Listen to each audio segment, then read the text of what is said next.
So, have you ever wondered whether money can truly buy happiness? Oh, the classic question, right? Right, it is. And today, we're kind of throwing away the modern GPS for success because the source material we are diving into takes that massive, intimidating question and just, well, drops it right into the middle of a very specific, ancient collision of worlds. It really does. It's such a fascinating setup. It is. For this deep dive, we are looking at a text that details the story of a humble fisherman named Daniel, a wealthy merchant, and a meeting on the eastern coast of a peaceful country. Which is such a striking visual, by the way. Totally. And it leads to this completely unplanned exchange that just permanently alters the trajectory of both of their lives. Yeah, the text strips away all the modern noise, It isolates two extreme ends of the human experience. Right. You have the ultimate archetype of accumulation on one side and the ultimate archetype of subsistence on the other, just sharing the exact same physical space. Okay, let's unpack this because we hear a lot of fables about rich people and poor people, right? We do, yeah, constantly. But the text specifically promises an inspiring story where an unexpected conversation changes both lives forever. What makes a simple conversation powerful enough to do that? Because I have to admit, my guard went up immediately when I first saw this. I completely understand why. It's natural to be skeptical. Right, because I am inherently skeptical of these kinds of fables. They usually fall into this trap of romanticizing poverty. Oh, absolutely. The whole noble peasant trope. Exactly. You know the trope. The wealthy, miserable capitalist meets the joyful, noble peasant. The rich man sheds a single tear, realizes he's been greedy, and the poor man just goes back to fishing. Unchanged. Completely unchanged, yeah. Because he supposedly had the universe figured out all along, it usually feels like a very preachy one-way street. And that skepticism is entirely justified because historically, well, that is exactly how that narrative is weaponized. To keep people in their place, basically. Yes, to pacify people into accepting a lack of resources by telling them, well, at least you have your peace of mind. Right. But the defining element of this particular source material, the reason it labels this story as an inspiring turning point, is the explicit statement that the encounter changed both of their lives forever. Right. The word both is doing a lot of heavy lifting here. It changes everything. It really does. If the transformation is mutual, it just shatters the cliche. It means Daniel's framework was incomplete and the merchant's framework was incomplete. Exactly. But before we figure out how they changed each other, we have to look at how the text frames the underlying problem. It doesn't just ask about finding joy, it asks if money can buy happiness. What's fascinating here is that linguistic choice. It is the master key to the merchant's psychology. The word buy. Yes, buy is a transactional verb applied to a deeply complex internal emotional state. Right, okay. The text establishes the wealthy merchant to test the limits of that transactional worldview. This is the operating system that most of modern society runs on. The belief that you can just acquire anything if you have enough leverage. Right? Value, security, and even human connection. Yeah. We think we can just purchase it if we amass enough capital. But applying a transactional verb to an emotional state creates this massive psychological friction. Oh, definitely. Like, if I think I can buy happiness, I am constantly trying to find the marketplace that sells it. And you're not going to find it. Exactly. And when I can't find it, my only logical conclusion under that operating system is that I just don't have enough currency yet. So I double down on the hustle. Which leads directly into the psychological concept of identity foreclosure. Identity foreclosure. Okay, break that down for us. So this is a state where an individual commits to a role, a set of values, or an occupational identity without ever deeply exploring alternatives. Oh, wow. Okay. The merchant has entirely foreclosed his identity into his wealth. His occupation is no longer what he does. It is the absolute totality of who he is. So what does this all mean for our story? It's like we have humble contentment in one corner and wealthy ambition in the other. Like a boxing match. Exactly, a classic heavyweight boxing match. But instead of a fight, they have a conversation. Does the text imply that neither side actually has the whole puzzle figured out on their own? Yes, and that identity foreclosure is painfully obvious in a very sharp, almost brutal detail the source provides. The names. Yes, the text gives the fisherman a specific human named Daniel. But the merchant is stripped of any personal identifier. He is only ever referred to as the wealthy merchant. Right. It's as if the commerce has completely cannibalized the human being underneath. That is wild. Wait, so the guy with no money gets a name, and the guy with all the money is just his job title. It really highlights the contrast. It really does. Is the source subtly telling us that Daniel already possesses an individual identity and happiness while the merchant has lost himself in his wealth? Well, that asymmetry in naming is a brilliant diagnostic tool. It asks us to look at how we assign value in society. Right. Daniel has an identity independent of his economic output. He is a fully realized person who just happens to fish for his survival. And the merchant. The merchant acts as a vessel. By not giving him a name, the text essentially turns him into a mirror for our own anxieties about status and wealth. We're supposed to see ourselves in him. Exactly. We're invited to project our own tendencies to merge our worth with our work onto him. It makes you think about how we introduce ourselves at dinner parties. Oh, totally. What do you do? Right. Hi, I'm Sarah. I'm a consultant. We just hand over our job titles as if they are our defining personality traits. We all do it. But let me push back on this idea that Daniel is somehow in a superior psychological state just because he has a name. Okay, fair enough. If Daniel's life was perfectly optimized, why does the conversation change him, too? Isn't there a danger in assuming his isolated, peaceful existence is the pinnacle of human achievement? That is the critical counterweight here. Subsistence living, by its very nature, is highly vulnerable. Because he's just surviving. Right.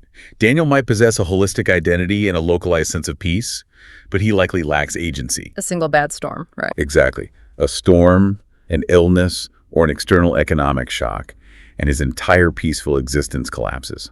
A localized peace is beautiful, but if it lacks the scale or the resilience to withstand a chaotic world, it remains fragile. So the merchant has agency and scale, but no identity or internal peace. Yes. And Daniel has identity and peace, but potentially lacks agency and resilience. It's an ideological deadlock. Which brings us to the physical location where this ideological deadlock is broken. Yes, the setting. The text explicitly places them on the eastern coast of a peaceful country.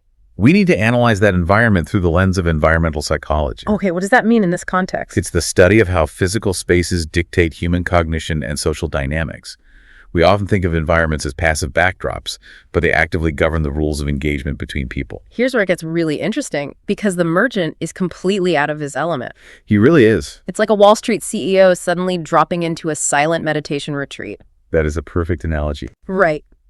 Do you think the peacefulness of the coast is exactly what made the wealthy merchant vulnerable enough to actually have a real conversation? Absolutely. Yeah. Because when you remove the societal membrane by placing them on an empty, peaceful coast, you trigger a rush toward equilibrium. Yeah. Let's bypass the obvious literary symbolism of the East being a sunrise or a new dawn. Right. Focus on the physical reality. What strikes me is the neutralizing effect of a coastline. Think about it like an osmotic barrier in chemistry.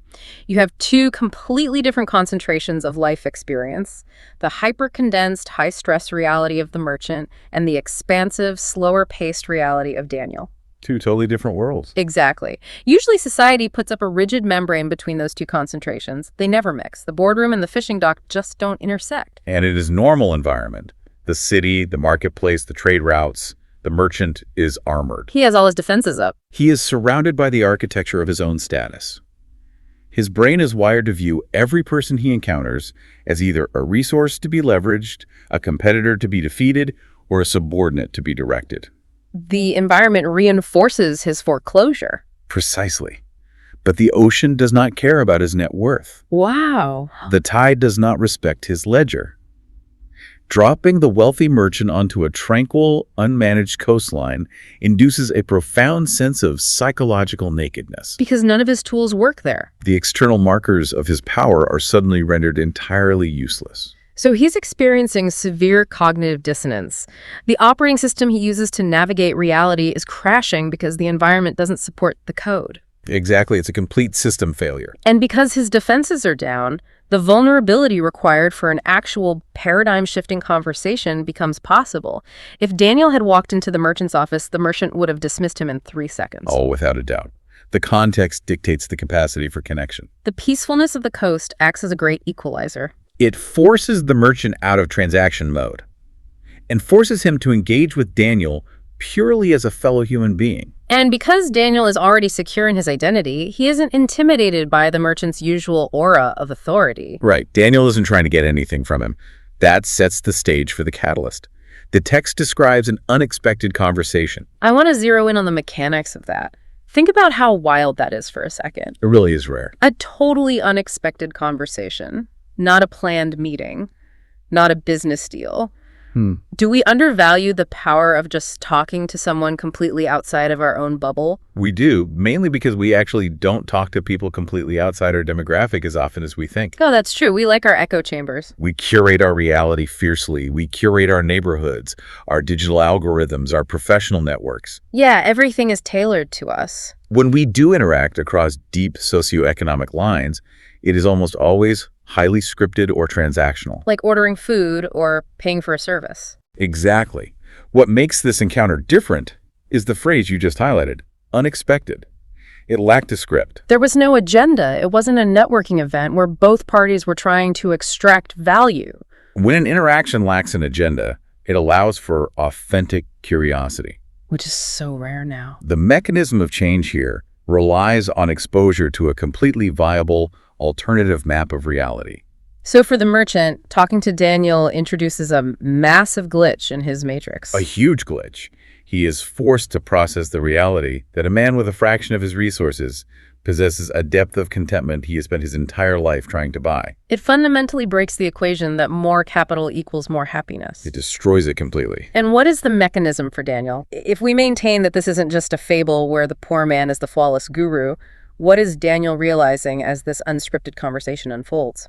Daniel is likely being exposed to the concept of structural impact. Okay, impact. A merchant thinks in terms of systems, logistics, and broader human networks.